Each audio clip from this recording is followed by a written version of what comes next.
In this video, I'll show you how to take a screenshot on iPhone in 2025. It's going to be a full video tutorial, so ensure you watch through all I'm going to show you. This video is only for educational purpose only, so ensure you follow the processes for you to be able to get to this.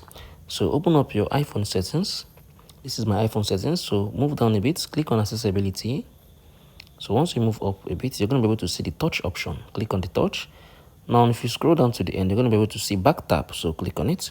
So this back tap, what it means actually is that once you double tap the back of your iPhone, you're going to be able to take a screenshot. So click on this none. Select the screenshot option. You can also do this, or you can also set another action for the triple tap. So click on this and you can be able to come on here and select another action you want. So you can as well select the screenshot option if you want. So make sure it's currently turned on, and once it's turned on, if you double tap or triple tap the back of your iPhone, you're going to be able to take a screenshot.